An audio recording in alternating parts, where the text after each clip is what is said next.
सभी प्रेम से बोलो भगवान शिव शंकर की जय। आप सभी का हमारे YouTube चैनल त्योहार गाइड पर स्वागत है। आज हम इस वीडियो में आप सबको एक ऐसी कथा सुनाने जा रहे हैं जो भगवान शिव ने माता पार्वती से कही थी कि इस संसार में सबसे बड़ा पुण्य क्या होता है। सावन का पवित्र महीना था। कैलाश पर्वत पर चारों ओर शांति फैली हुई थी। बर्फ की चोटियों से बहती ठंडी हवा वातावरण को और भी शांत बना रही थी। भगवान शिव ध्यान मुद्रा में लीन थे। चारों दिशाओं में ओम नमः शिवाय की दिव्य गूंज सुनाई दे रही थी। भगवान शिव के निकट माता पार्वती बैठी थी, जो बड़े प्रेम और श्रद्धा से अपने आराध्य को निहार रही थी। कुछ समय बाद जब भगवान शिव ने धीरे धीरे अपने नेत्र खोले तो माता पार्वती ने हाथ जोड़कर नम्रता से कहा कि स्वामी, आज आपके चरणों में बैठकर एक प्रश्न पूछने का मन हो रहा है, कृपया उत्तर दीजिए। भगवान शिव मुस्कुराए और बोले कि पूछो देवी, तुम्हारा हर प्रश्न मेरे लिए महत्व रखता है। माता पार्वती बोली कि हे नाथ, मैंने देखा है कि पृथ्वी लोक पर मनुष्य तरह तरह के पुण्य करते हैं। कोई व्रत करता है, कोई दान देता है, कोई किसी भूखे मनुष्यों को भोजन कराता है, कोई तीर्थ यात्रा करता है, कोई भगवान के नाम का जप करता है। परंतु मैं जानना चाहती हूँ कि इन सब में सबसे बड़ा पुण्य कौन सा है। मनुष्य का ऐसा कौन सा कर्म है जो भगवान को सबसे अधिक प्रिय होता है। भगवान शिव थोड़ी देर मौन रहे, फिर गंभीर स्वर में बोले कि हे देवी पार्वती, आपका यह प्रश्न बहुत ही गहरा है। इसका उत्तर शास्त्रों में भी नहीं मिलता, बल्कि इसे समझने के लिए एक सच्ची कथा सुननी होगी। यह कथा बहुत प्राचीन है, लेकिन इसका संदेश आज भी उतना ही सच्चा और गहरा है। माता पार्वती का मन अब उस कथा को जानने के लिए और भी उत्सुक हो उठा।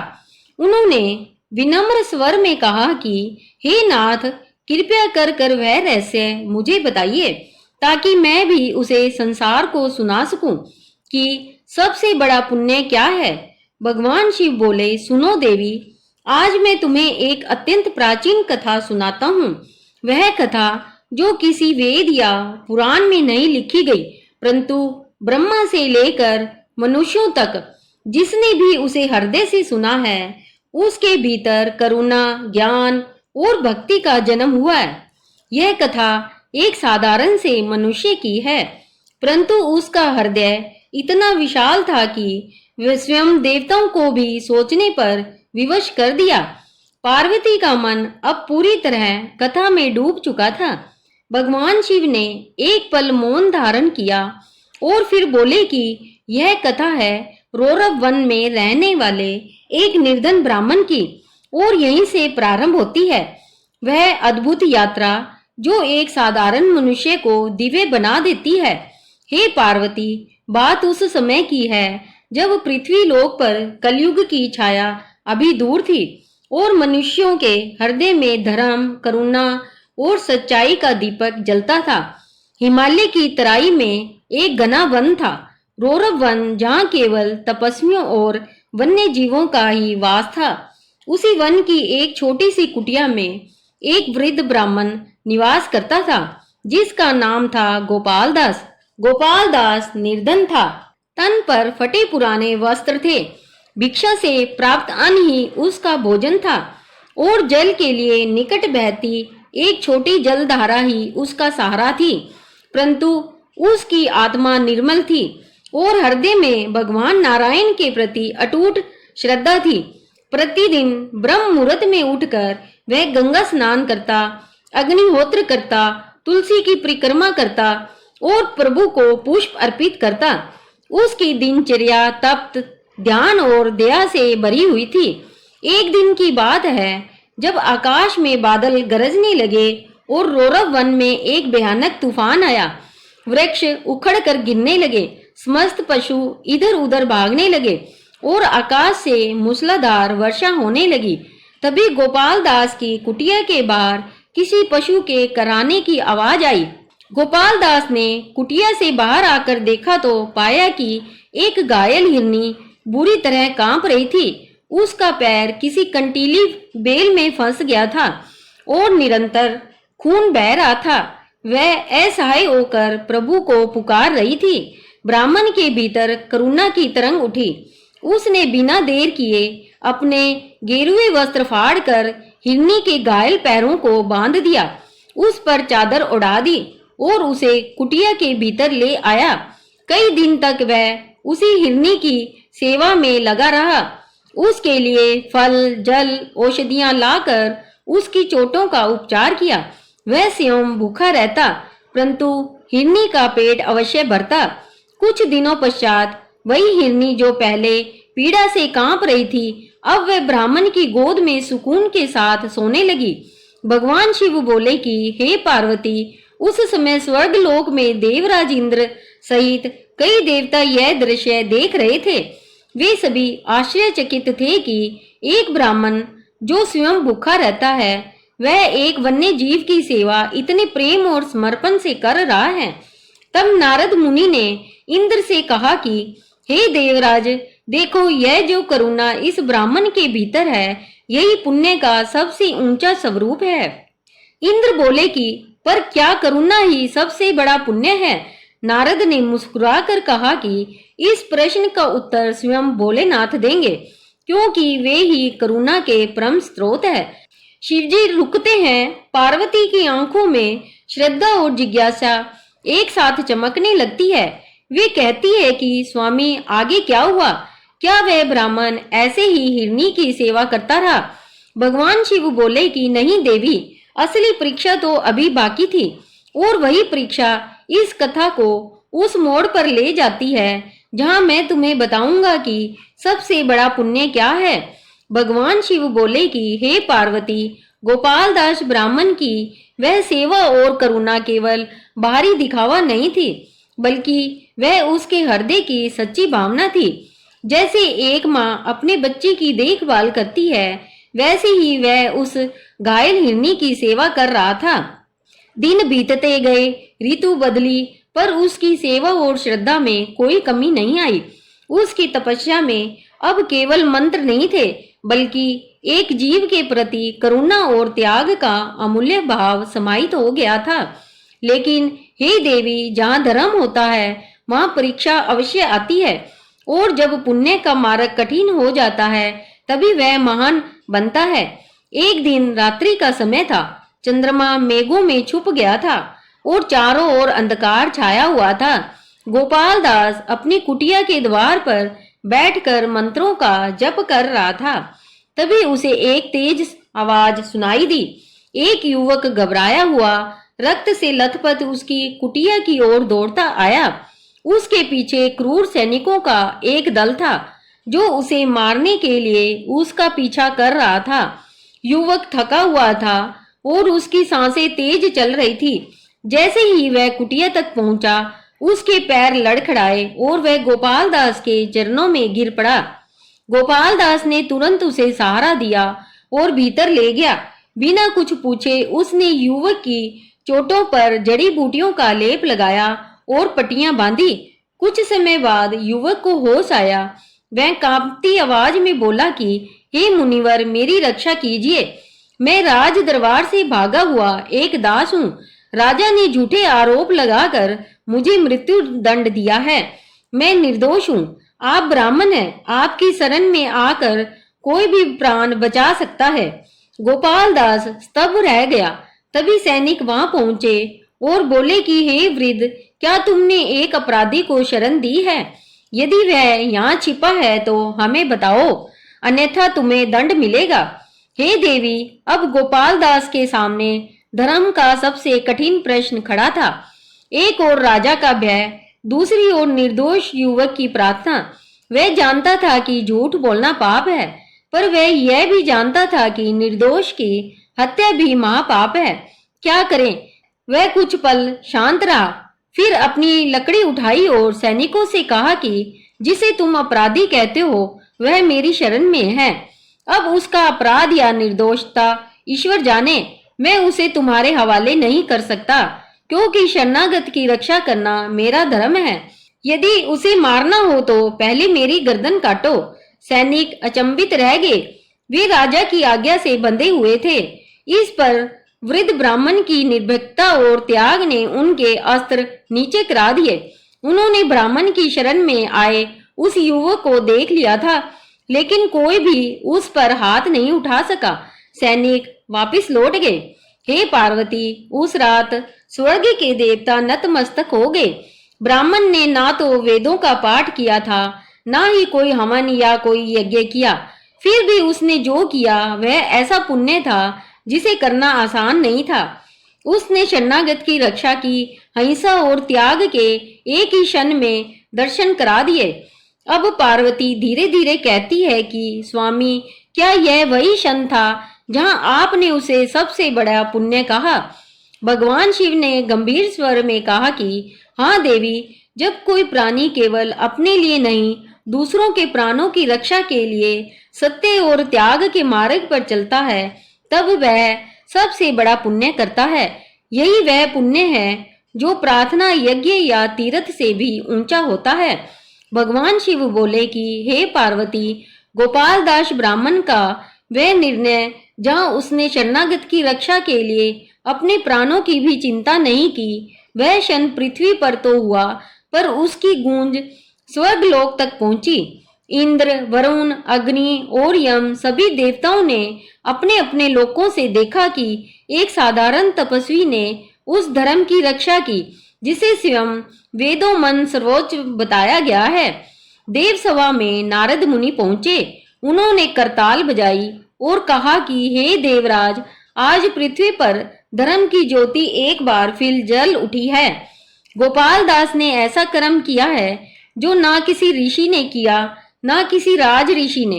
इंद्र ने पूछा कि क्या इतना बड़ा पुण्य केवल एक जीव की रक्षा से प्राप्त हो सकता है?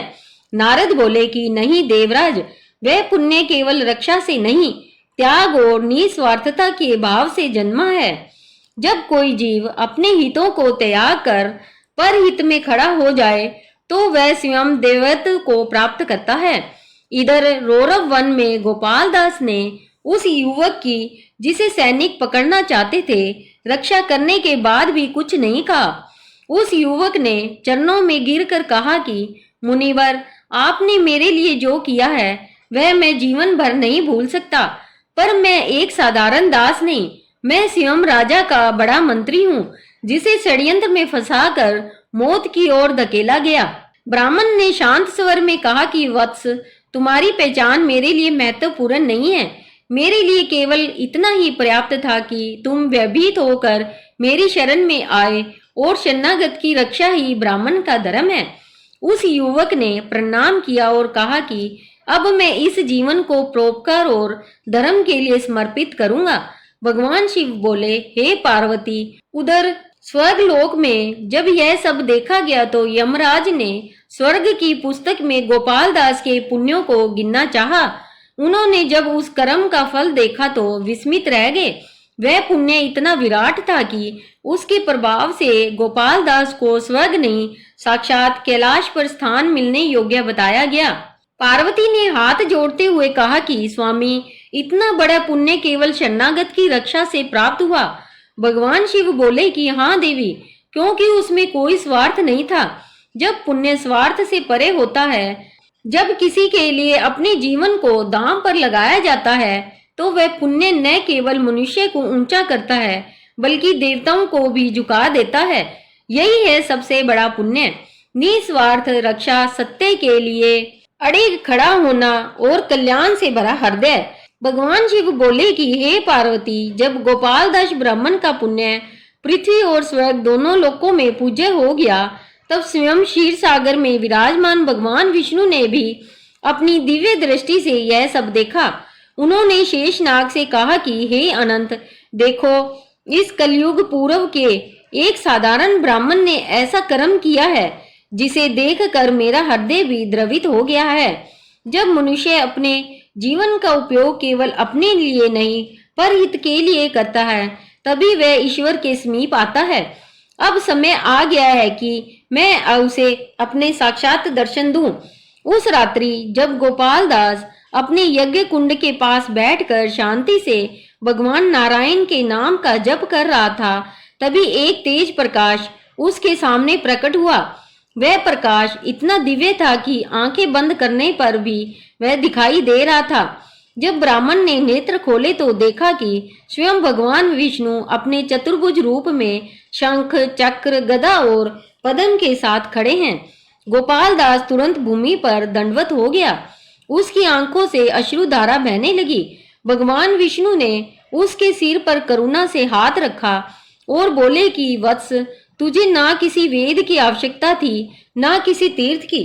तूने अपने कर्म से ही वह सिद्धि पा ली जो जन्मों की तपस्या से भी दुर्लभ है। मैंने तुझे दर्शन इसलिए नहीं दिए कि तूने मेरा नाम जपा, बल्कि इसलिए कि तूने मेरे साक्षात स्वरूप जीव मात्र की रक्षा की है। जब तुमने उस हिरनी की सेवा की, वह मेरी सेवा थी। जब तुमने उस निर्दोष युवक की रक्षा की, वह मेरे ही रक्षक स्वरूप की प्रतिष्ठा थी। तुम्हारे भीतर जो करुणा थी, वह मेरी ही शक्ति थी। तुमने उसे अपनाया, यही तुम्हारा सबसे बड़ा पुण्य है। गोपाल दास की आंखों में अश्रु थम नहीं रहे थे। वह बोला कि प्रभु, मैं तो केवल एक साधारण ब्राह्मण हूँ जिसने कुछ नहीं किया, फिर भी आपने मुझे यह वरदान दिया। भगवान विष्णु बोले कि जो साधारण होते हैं और फिर भी असाधारण धर्म निभाते हैं, वही मेरे सबसे प्रिय भक्त होते हैं। संसार में लोग यज्ञ और अनुष्ठान से पुण्य कमाना चाहते हैं, पर जो बिना किसी दिखावे के दूसरों के लिए खड़े होते हैं, उनका पुण्य मेरे लोक में सबसे ऊंचा होता है। फिर उन्होंने अपना वरद हस्त उठाया और कहा कि तुम्हारा शरीर अब वृद्ध हो गया है, पर आत्मा प्रकाशमान है।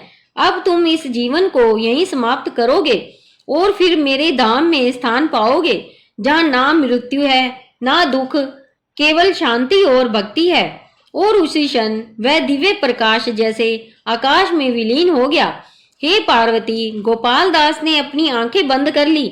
वह समझ चुका था कि जीवन का सबसे बड़ा पुण्य क्या है, और जब उसका प्राण अंततः ब्रह्मांड में विलीन हुआ, तब आकाश से देव गंधर्वों की ध्वनि सुनाई दी कि यह वही पुण्यात्मा है जिसने निस्वार्था से परमात्मा को पाया।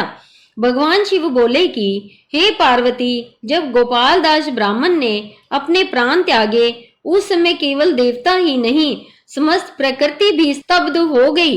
रौरव वन में कुछ क्षणों के लिए समय ठहर गया। वृक्षों की शाखाएं झुक गई, मानो उन्होंने उसे अंतिम प्रणाम किया हो। पक्षियों ने स्वर नहीं निकाले, मानो वे मौन श्रद्धांजलि दे रहे हो। और उसी क्षण स्वर्ग लोक के द्वार स्वयं खुल गए। एक सामान्य ब्राह्मण जिसने अपने जीवन में कभी किसी से यश नहीं मांगा, उसे उस लोक का द्वार खुला मिला जहाँ केवल सच्चे कर्मों की गूंज होती है। माता पार्वती के नेत्रों में अश्रु थे, लेकिन वे अश्रु नहीं थे जो दुख से निकलते हैं, वे भावों से जन्मे थे। उन्होंने हाथ जोड़कर कहा कि स्वामी, आपने मुझे आज जो सुनाया है वह केवल कथा नहीं थी, वह तो आत्मा को शुद्ध कर देने वाला अनुभव था। पर कृपा करके यह बताइए, आपने यह कथा आज सावन के इस पवित्र महीने में ही क्यों सुनाई?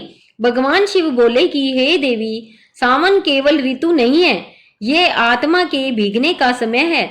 इस महीने में केवल पृथ्वी ही जल से नहीं भीगती, जीवों का हृदय भी भक्ति भाव से भीगता है। और जब मन भीगता है तब वह नरम होता है, ग्रहणशील बनता है।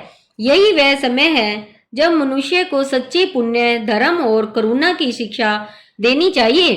इसलिए मैंने यह कथा आज सुनाई, ताकि जब जब सावन आए यह कथा भी जन जन के हृदय में गूंजे और उन्हें याद दिलाए कि सबसे बड़ा पुण्य वेदों में नहीं, कर्मों में है। उन्होंने आगे कहा कि हे पार्वती, जिस प्रकार गंगा जल को शिवलिंग पर अर्पित करने से आत्मा पवित्र होती है, उसी प्रकार यह कथा भी मन को निर्मल कर देती है। जब कोई मनुष्य इसे सच्चे भाव से सुनता है, समझता है और अपने जीवन में थोड़ी भी करुणा, निस्वार्थता और सत्यता लाता है, तब वह भी उस पुण्य को प्राप्त करता है जो गोपाल दास ने अपने जीवन से किया था। इसलिए यह कथा केवल सुनने योग्य नहीं, जीवन में उतारने योग्य है। देवी पार्वती ने हाथ जोड़ते हुए कहा कि हे स्वामी, मैं ये संकल्प लेती हूँ कि सावन के प्रत्येक सोमवार को मैं इस कथा को किसी एक भक्त को अवश्य सुनाऊंगी, ताकि यह पुण्य और इसका रहस्य कभी लुप्त ना हो। भगवान शिव ने मुस्कुराते हुए कहा कि तभी तो तुम जगत जननी हो। तुम्हारे भीतर जो प्रेम है वही संसार को सिखाएगा कि करुणा और त्याग का मार्ग ही सबसे बड़ा है। और उसी क्षण कैलाश की वायु में फिर से गूंज उठा ओम नमः शिवाय और गगन से दिव्य पुष्पों की वर्षा होने लगी। तो पवित्र श्रोताओं, यह थी वह दिव्य कथा जिसे भगवान शिव ने मां पार्वती को स्वयं सुनाया था। यह एक ऐसी कथा जो हमें यह सिखाती है कि सबसे बड़ा पुण्य केवल यज्ञ, दान या व्रत में नहीं, बल्कि निस्वार्थ सेवा, करुणा और सच्चे धर्म के पालन में छिपा है। जब हम किसी जीव की रक्षा करते हैं, जब हम बिना किसी स्वार्थ के किसी की सहायता करते हैं, तब हम केवल पुण्य ही नहीं, ईश्वर को भी पा लेते हैं। प्रिय श्रोताओं, यदि यह कथा आपको पसंद आई हो, आपके मन को छू गई हो, तो इसे औरों तक भी जरूर पहुंचाइए, क्योंकि जो ज्ञान बांटा जाए वही सबसे बड़ा उपहार होता है। और सावन जैसे पावन माह में ऐसी कथाओं का श्रवण और प्रचार स्वयं भोलेनाथ की कृपा को आकर्षित करता है। अगर आपको यह कथा अच्छी लगी गई हो तो हमारे चैनल को सब्सक्राइब करना ना भूलें। वीडियो को लाइक करें, कमेंट में जरूर लिखें हर हर महादेव। हम फिर से मिलेंगे एक और पवित्र कथा के साथ। तब तक शिव नाम में लीन रहिए और दूसरों के लिए एक दीपक बनिए। हर हर महादेव। बोलो शिव शंकर भगवान की जय।